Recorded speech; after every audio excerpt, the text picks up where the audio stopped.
Bismillahirrahmanirrahim. Assalamualaikum warahmatullahi wabarakatuh.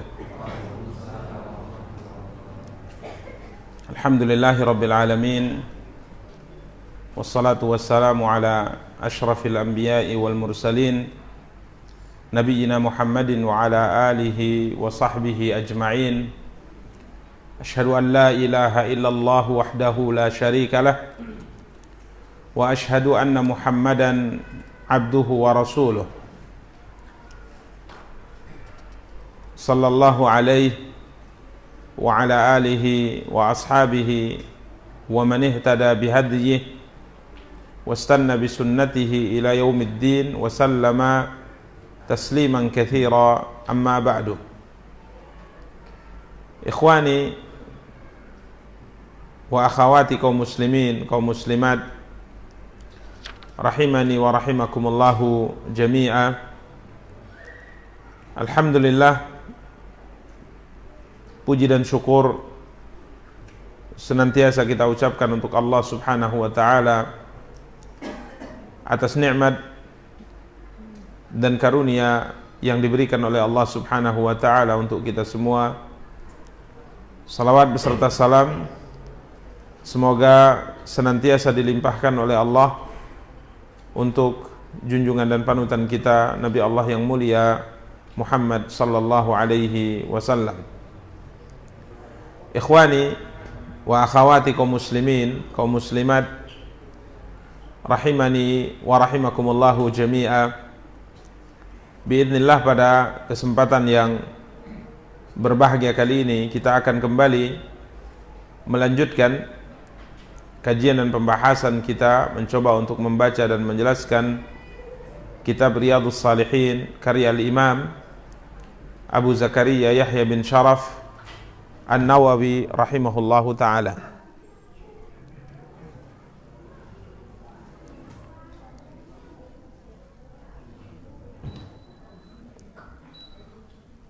Di mana pada pertemuan yang lalu, alhamdulillah,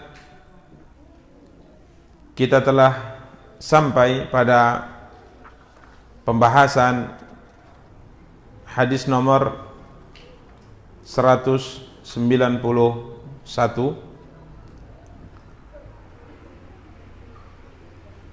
dari hadis sahabat yang mulia Abul Walid Ubadah bin As-Samit radhiyallahu anhu,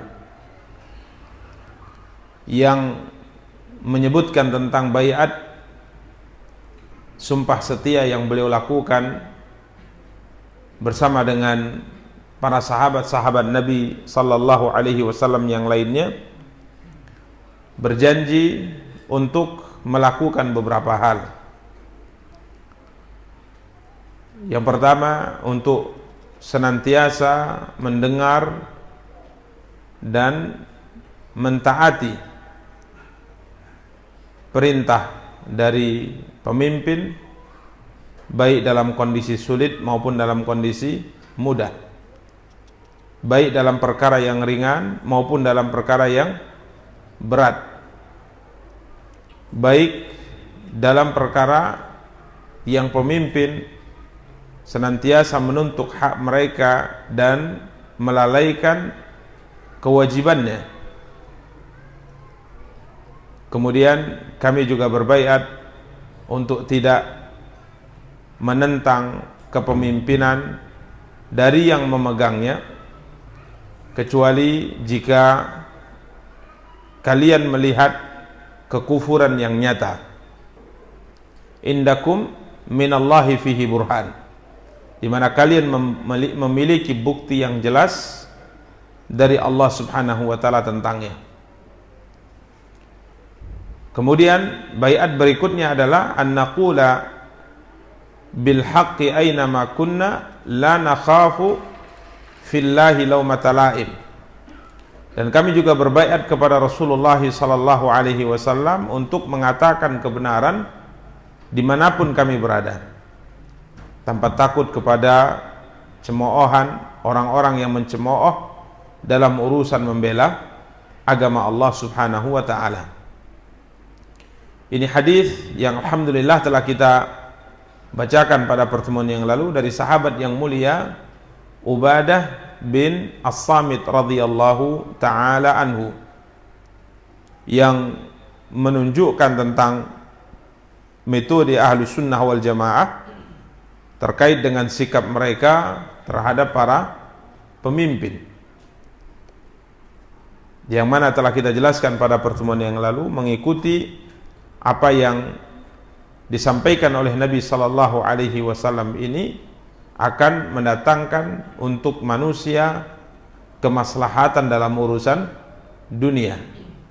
Kemaslahatan dalam urusan dunia.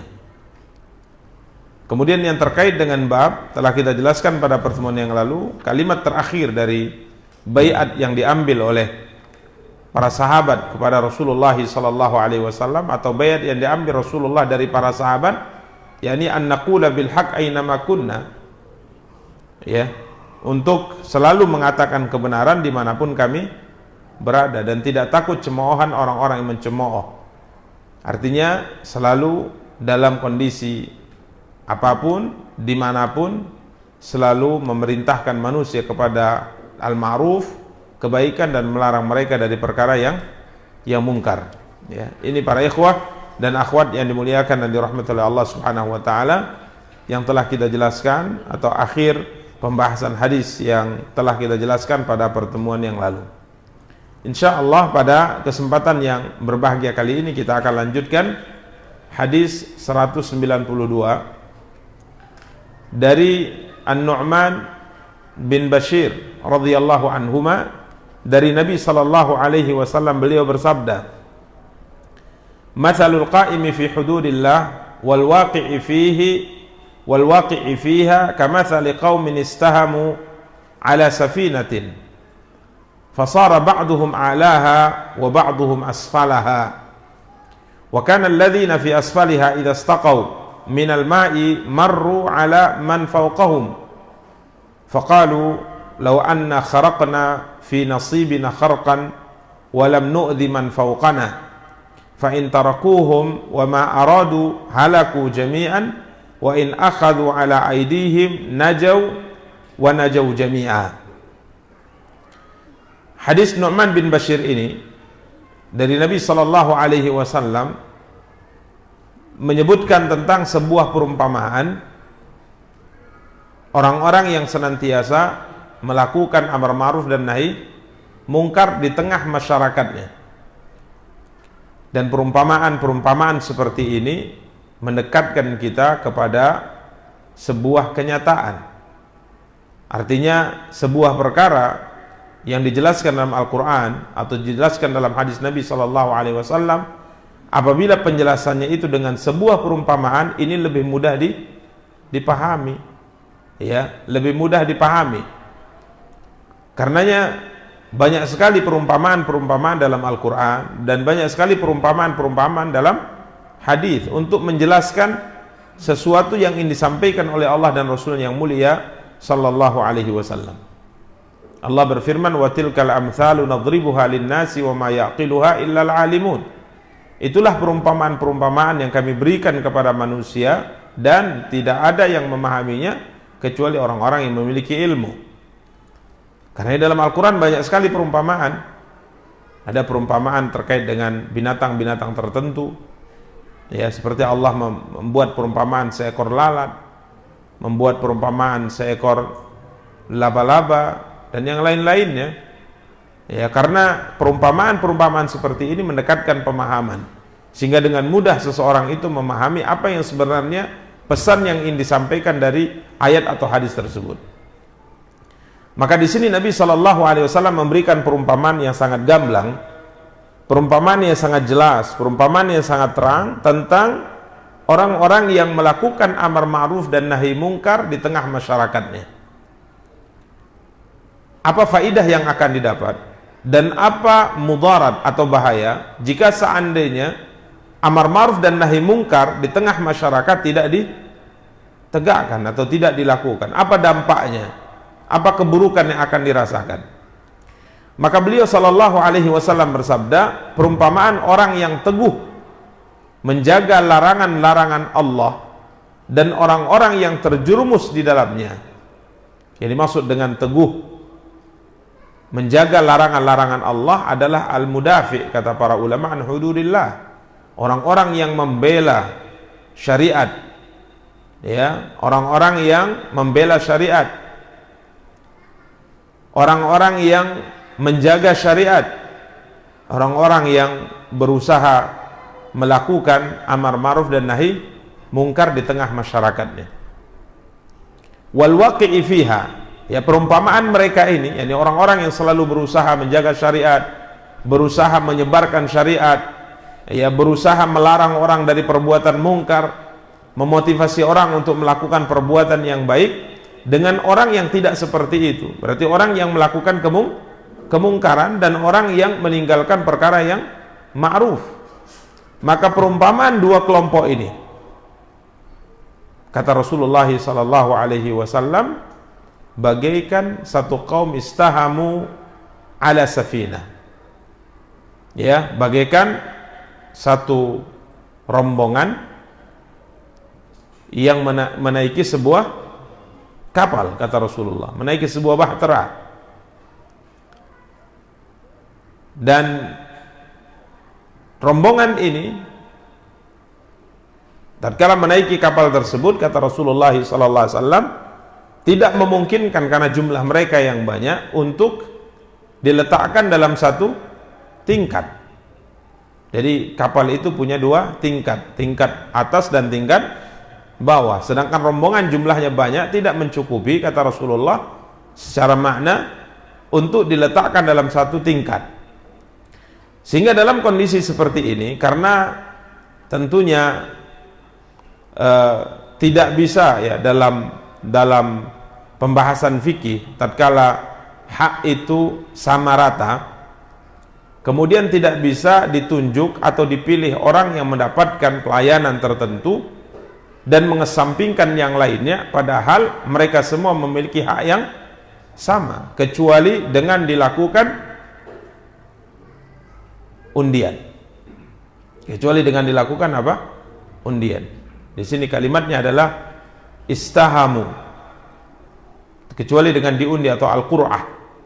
Jadi jika seandainya ada satu hak yang dimiliki oleh banyak orang dan hak itu tidak bisa diberikan kepada semuanya, hak itu hanya bisa diberikan kepada sebahagian dari mereka atau salah satu di antara mereka, namun semuanya punya hak untuk mendapatkannya, maka tidak bisa hak tersebut diberikan tanpa dilakukan apa?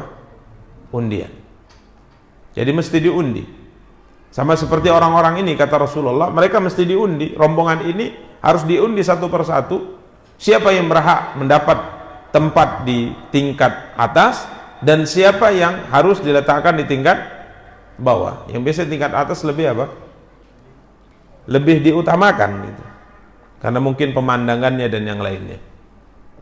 Jadi ini, ya, terkait dengan fikih, apabila hak itu sama-sama dimiliki oleh beberapa orang, maka tidak boleh, ya, dikesampingkan yang lainnya, dipilih salah satu di antara mereka tanpa dilakukan apa?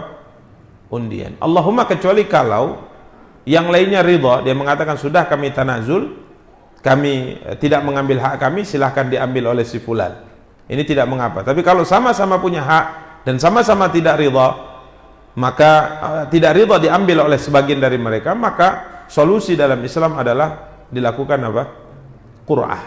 Dilakukan undian. Sebagaimana Nabi sallallahu alaihi wasallam tatkala beliau hendak melakukan perjalanan safar, bepergian jauh, dan beliau punya istri lebih dari satu, maka tidak bisa semuanya berhak untuk diajak, semuanya punya hak untuk diajak karena statusnya sama-sama istri. Maka Rasulullah SAW tatkala memilih siapa yang akan mendampingi beliau dalam perjalanan safarnya, beliau selalu melakukan apa? Undian. Siapa yang berhak untuk ikut dalam perjalanan safar beliau sallallahu alaihi wasallam. Maka diundilah, ya, rombongan ini diundi, kata Rasulullah, fasara ba'duhum a'laha wa ba'duhum asfalaha. Sekelompok dari mereka mendapatkan bahagian di atas dan sebagiannya mendapatkan bahagiannya di bawah. Wa kana alladziina fi asfaliha, dan orang-orang yang undiannya mendapat bahagian yang di tingkat bawah, idza staqau minal ma', ya, apabila mereka ingin mengambil air laut, maka mereka mesti naik ke atas, marru ala man fawqahum, mereka mesti naik ke atas dan melewati orang-orang yang berada di tingkat atas.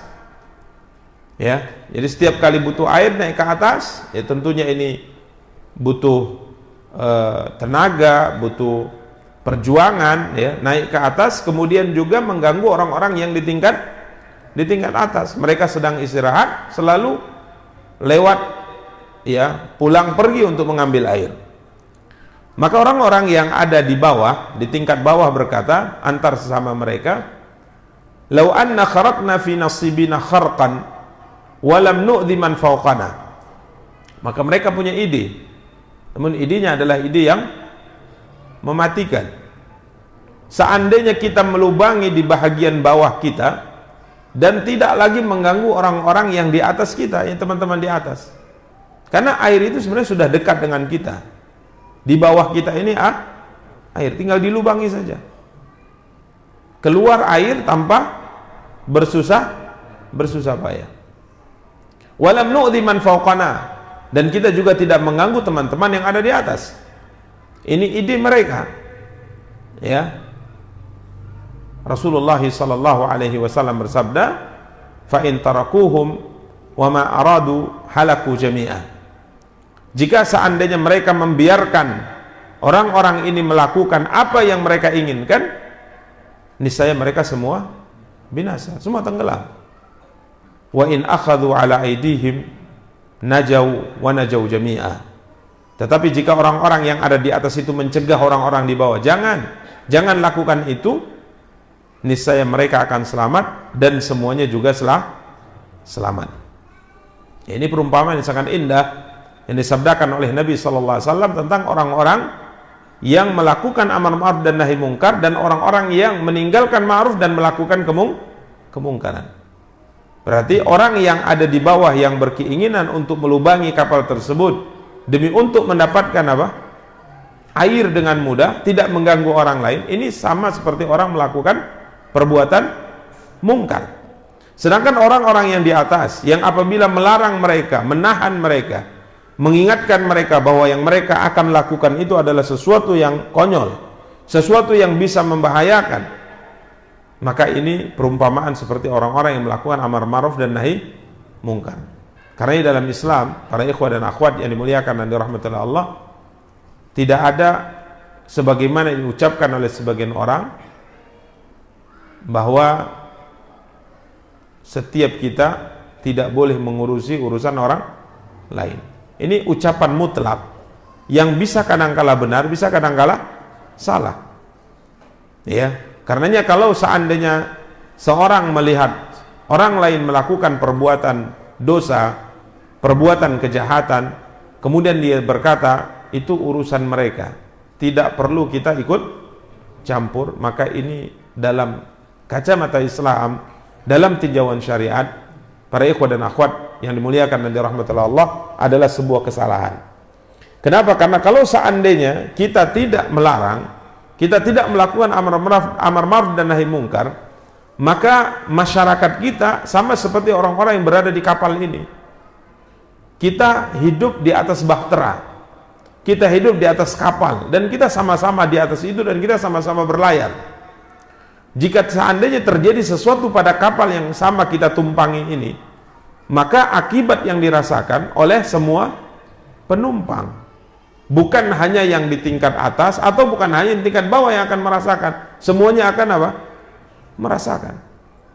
Makanya tidak ada istilah, ya, ini urusan pribadi, jangan urusi urusan orang lain. Tatkala orang lain melakukan maksiat, hendaknya ditahan, hendaknya diingatkan, hendaknya dilarang. Ini menunjukkan bahwa amar ma'ruf dan nahi mungkar merupakan perkara yang sangat agung dalam Islam. Tapi ingat, ini kemungkaran yang nampak, kemungkaran yang nampak. Ada kan tapi kemungkaran yang tidak nampak, ya tentunya tidak perlu kita untuk mencari-carinya. tidak perlu mengintainya, tidak perlu memata-matainya, tidak perlu membuka tabir yang kita tidak melihat apa yang ada di balik tabir tersebut. Tapi jika seandainya sudah dilakukan kemungkaran tersebut dengan jelas, ya, dengan terang benderang, maka tidak ada pilihan kecuali melakukan amar ma'ruf dan nahi mungkar. Ini para ikhwah dan akhwat yang dimuliakan dan dirahmati oleh Allah Subhanahu wa taala. Karenanya para ikhwah dan akhwat yang dimuliakan dan dirahmati oleh Allah Subhanahu wa taala, ini hal yang kita rasakan bahwa kita lemah di dalam melakukannya. Kita lemah di dalam apa? Melakukannya. Kita bisa dikatakan kurang sekali dalam melakukan amar ma'ruf dan nahi mungkar.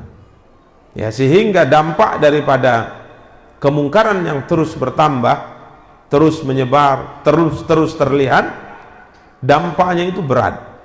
Dampaknya itu berat. Yang kadang-kala orang tidak merasakan, ya, tidak merasakan bahwa apa yang mereka rasakan itu sebenarnya dampaknya karena apa? Maksiat. Karenanya dalam Al-Quran Allah SWT selalu ingatkan, ma asabakum min musibatin fabima kasabat aidikum. Apapun kesulitan, musibah yang menimpa kamu, sesungguhnya semua itu disebabkan oleh ulah tanganmu. Artinya semua disebabkan karena apa? Maksiat yang kita lakukan. Bahkan Allah Subhanahu wa taala berfirman, "Dhaharal fasadu fil barri wal bahri bima kasabat aydin nas." Telah terjadi kerusakan di atas muka bumi, baik di daratan maupun di lautan, semuanya itu disebabkan ulah tangan manusia. Ini karena maksiat yang mereka lakukan. Karena para ikhwah dan akhwat yang dimuliakan dan dirahmati Allah, apapun yang terjadi, apakah dalam bentuk bencana seperti banjir, kemudian angin yang menghancurkan, atau mungkin gempa, longsor, atau yang lainnya seperti penyakit yang mewabah, atau terkait dengan masalah kehidupan, ekonomi semakin rusak, semakin melemah, ya, orang susah mencari pekerjaan, harga-harga melambung tinggi. Ini semua akibat daripada apa? Kemungkaran yang dilakukan. Ya, karenanya banyak orang tidak menyadari hal ini. Ya, mereka selalu menyalahkan terkait dengan misalnya ekonomi yang katanya semakin apa? Semakin sulit. Ekonomi semakin sulit, harga-harga melambung tinggi. Ya. Siapa yang disalahkan? Orang-orang yang memegang apa? Kuasa, jabatan. Kita katakan ya memang ini tanggung jawab mereka mengontrol. Akan tapi ada satu sebab yang kadangkala kita lupa. Kadangkala kita lupa. Semua ini terjadi dikarenakan apa? Maksiat. Sampai pemimpin yang memimpin, yang melakukan kezaliman misalnya kepada masyarakatnya, itu disebabkan karena dosa masyarakat. Tidak mungkin tatkala satu masyarakat melakukan ketaatan kepada Allah SWT, Allah mempersulit hidup mereka. Karenanya disebutkan dalam sebuah catatan sejarah, ada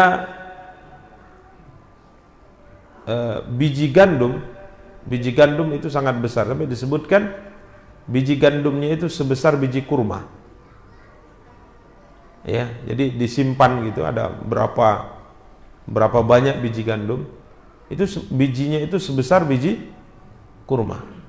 Kemudian ada catatan di situ diberikan, ini adalah hasil panen di saat keadilan terjadi di zaman itu. Jadi sampai panen itu bisa berhasil atau tidak berhasil disebabkan karena apa? Karena maksiat dilakukan atau tidak dilakukan.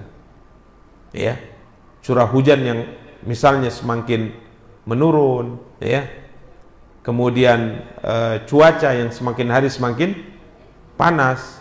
Karena kalau orang tidak berpikir semua ini akibat apa? Akibat maksiat. Orang hanya berpikir ini semua akibat alam. Ya, mungkin karena ada pengerusakan apa? Hutan. Benar, ini diantara sebabnya secara hissi. Ya, akan tapi Allah Subhanahu wa taala mampu, tidak ada hutan, Allah mampu membuat dunia ini apa? Dingin. Karenanya para ikhwah dan akhwat yang dimuliakan dan dirahmati Allah, ini harus kita perhatikan ya. Amar ma'ruf dan nahi mungkar ini adalah sesuatu hal yang sangat penting dalam agama kita. Karena dengan ditahannya orang-orang tatkala mereka hendak melakukan maksiat dan dimotivasinya orang untuk melakukan kebaikan, ini akan mendatangkan kebaikan di atas muka bumi. Disebutkan oleh Allah Subhanahu wa taala, walau anna ahlal qura amanu wattaqau lafatahna alaihim barakatin minas sama'i wal ard. Jika seandainya penduduk negeri itu beriman, kemudian mereka bertakwa, walau anna ahlal qura amanu wattaqau, jika mereka beriman dan bertakwa, lafatahna alaihim barakatin minas sama'i wal ard, maka sungguh kami akan bukakan untuk mereka keberkahan, kebaikan dari langit dan juga keberkahan atau kebaikan dari bumi. Walakin kadzabu, akan tapi mereka mendustakan, sehingga akhirnya Allah hukum mereka, kata Allah Subhanahu wa taala.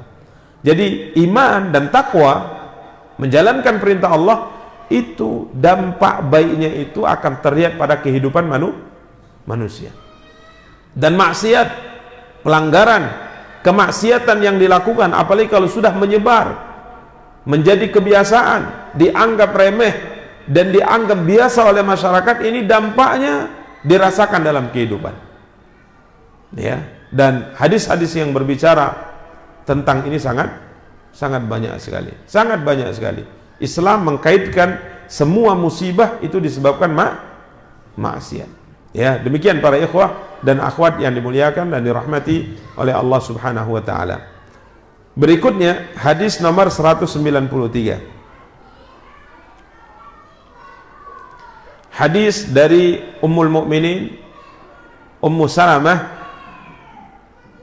Hindun binti Abi Umayyah dari Nabi sallallahu alaihi wasallam, beliau bersabda, innahu yusta'malu alaikum umara'u fata'rifuna wa tunkirun. Sesungguhnya kalian akan dipimpin oleh para penguasa, lalu kalian akan mengenali dan mengingkari.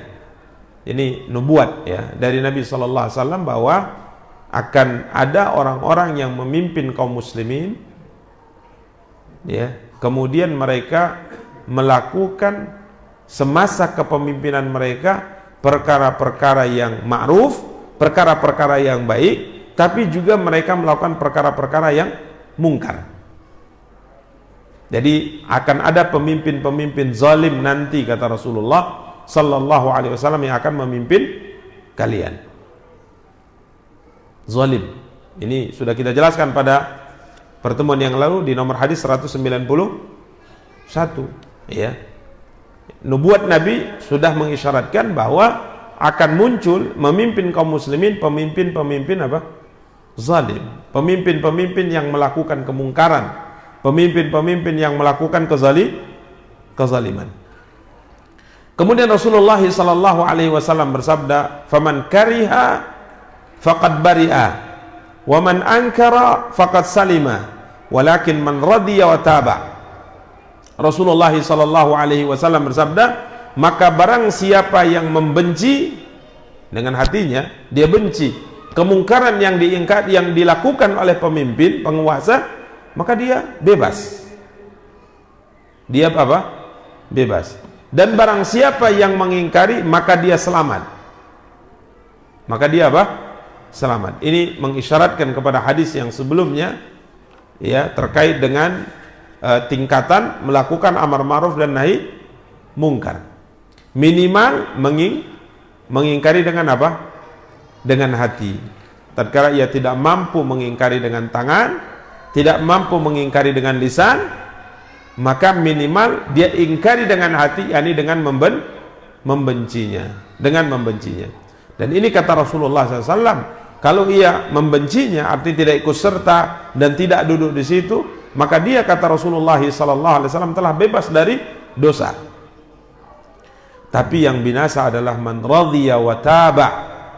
Yang binasa adalah yang rela dan mengikuti. rela dengan perbuatan mereka, tidak membencinya dan mengikuti, bahkan mendukung kemungkaran yang mereka lakukan. Ini yang binasa. Ini yang binasa, kata Rasulullah sallallahu alaihi wasallam. Maka para sahabat mengatakan, "Ya Rasulullah, ala nuqatiluhum." Ya, kalau sudah pemimpin-pemimpin yang zalim seperti itu, bahkan disebutkan dalam sebagian riwayat, mereka adalah pemimpin yang memiliki hati syaitan. Tapi hati syaitan ini berada di jasad seorang manusia. Betul-betul melakukan apa? Kezaliman. Betul-betul jahat. Betul-betul jahat. Ya. Sehingga kalau kita perhatikan seperti kemarin kita singgung tentang Hajjaj bin Yusuf, itu sholat zuhurnya kalau sudah masuk waktu asar. Nah, itu dia. Kalau di zaman dulu yang menjadi imam yang dengannya diketahui bahwa waktu sholat itu tiba, itu adalah gubernurnya gitu.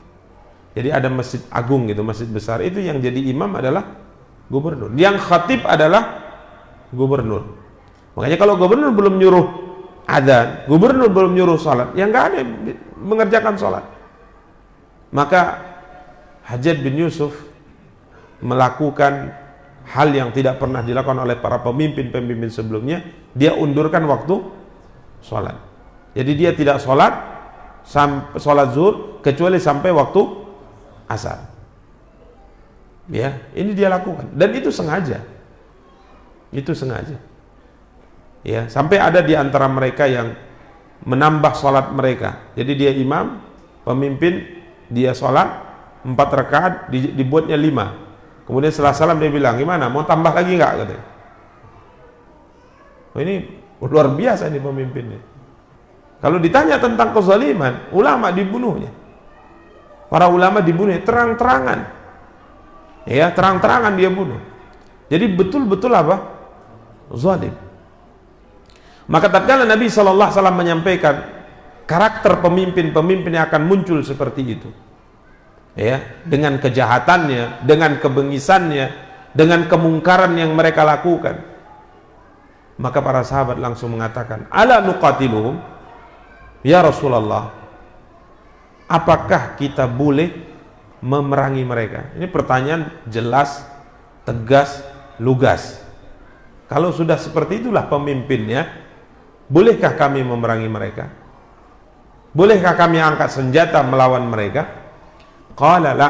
Nabi mengatakan, beliau bersabda, menjawab juga dengan tegas, dengan terang, dengan lugas. Beliau mengatakan, la, tidak boleh, kata Rasulullah, ma aqamu fikumus salah. Tidak boleh selama mereka menegakkan salat di tengah-tengah kalian. Selama dia masih salat, selama salat masih diperhatikan, maka tidak boleh melakukan apa? Pemberontakan. Artinya ibadah salat itu kan amal Islam yang paling zahir. Ini senada dengan hadis yang kemarin kita bahas dan tadi sempat kita ulang. Tidak boleh selama mereka menegakkan salat di tengah-tengah kalian. Artinya selama zahirnya mereka masih muslim, maka tidak boleh melakukan apa? Perlawanan. Tidak boleh melakukan apa? Pemberontakan. Dan kita kemarin sudah berikan sebuah contoh nyata bahwa tidak ada ya dalam sejarah Islam yang namanya pemberontakan itu mendatangkan apa? Kemaslahatan dunia, dan tidak pula bisa dengannya tegak agama. Kadang-kadang orang yang melakukan pemberontakan itu targetnya besar. Kita ingin hidup lebih baik, kita ingin agama kita lebih mulia, tapi tatkala dilakukan pemberontakan, dunia nggak dapat, agama juga hancur. Itu fakta sejarah seperti itu. Ya, karenanya bersabar dengan dipimpin oleh pemimpin yang zalim sekalipun, itu jauh lebih baik daripada melakukan apa? Pemberontakan. Karena kalau sudah pedang terhunus, senjata sudah keluar, maka sulit untuk menyarungkannya lagi. Sulit apa untuk menyarungkannya lagi. Sehingga akhirnya apa? Terjadi kerusakan di mana? Di mana-mana. Dan tidak jauh. Perhatikan apa yang terjadi pada negara-negara yang masyarakatnya melakukan perlawanan kepada apa? Pemerintahnya, yang memang betul-betul melakukan kezaliman, dan itu fakta. Akan tapi tatkala pemerintah ini berhasil mereka gulingkan, bahkan mereka bunuh, akhirnya mereka kemudian mengatakan, seandainya kami masih dalam kondisi yang dulu. Ya, ini para ikhwah dan akhwat yang dimuliakan dan dirahmati oleh Allah Subhanahu wa taala yang hendaknya kita perhatikan. Dan kemarin kita juga sebutkan, kalau seandainya pun pemimpin itu jelas-jelas melakukan kekufuran yang nyata, yang dalam isyarat hadis membolehkan melakukan perlawanan, itu pun diperhatikan maslahat dan mafsadat. Tidak sembarangan, karena nyawa seorang muslim, nyawa seorang manusia juga, ini nilainya sangat berharga di sisi Allah. Jadi nyawa manusia itu sangat berharga, apalagi seorang muslim. Ya, jadi membunuh atau menyebabkan terbunuhnya seseorang ini bukan perkara yang remeh, bukan perkara yang ringan. Karena berhati-hati berkaitan dengan masalah apa? Pembunuhan, berkaitan dengan darah. Karena para ikhwah dan akhwat yang dimuliakan dan dirahmati Allah, ini jawaban tegas Rasulullah SAW tatkala para sahabat mengatakan, kalaulah pemimpin yang seperti itu ya Rasulullah, apakah sudah boleh kami untuk memerangi mereka, melakukan pemberontakan kepada mereka? Maka Rasulullah SAW mengatakan tidak boleh selama mereka menegakkan salat di tengah-tengah kalian. Demikian para ikhwah dan akhwat yang dimuliakan dan dirahmati Allah. Akan tetapi amar ma'ruf dan nahi mungkar tetap dijalankan.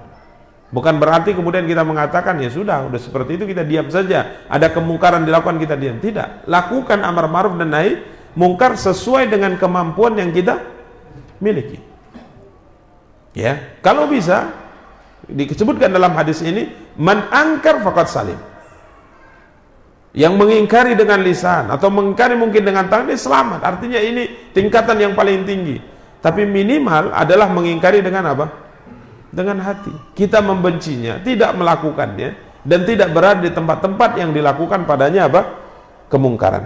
Demikian para ikhwah dan akhwat yang dimuliakan dan dirahmati oleh Allah Subhanahu wa taala.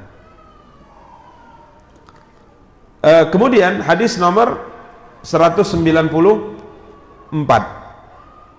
Hadis dari Ummul Mukminin Ummul Hakam Zainab binti Jahshin radhiyallahu anha,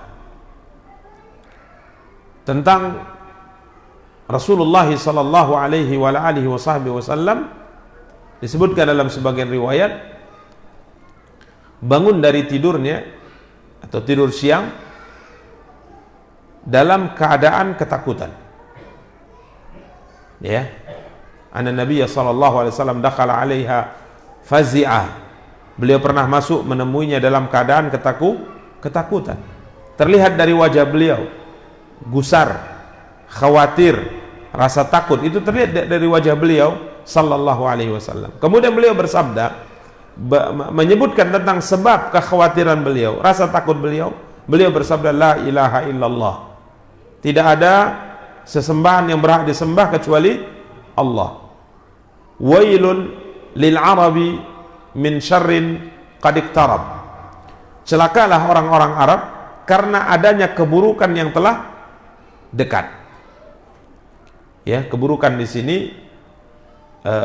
sebagian ulama mengatakan imma secara umum adalah sebuah fitnah yang akan terjadi. Ya. Namun sebagian ulama tatkala mensyarah hadis ini, keburukan yang dimaksud di sini adalah keluarnya Ya'juj dan Ma'juj.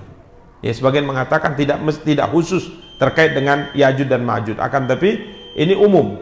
Namun kalau kita lihat redaksi hadis, sepertinya isyarat keburukan itu adalah munculnya Ya'juj dan Ma'juj. Rasulullah SAW bersabda, hari ini kata Rasulullah, futihal yawma min radmi Ya'juj wa Ma'juj mislu hadhihi wa halaqa bi usbu'ahi al-ibham wallati taliha.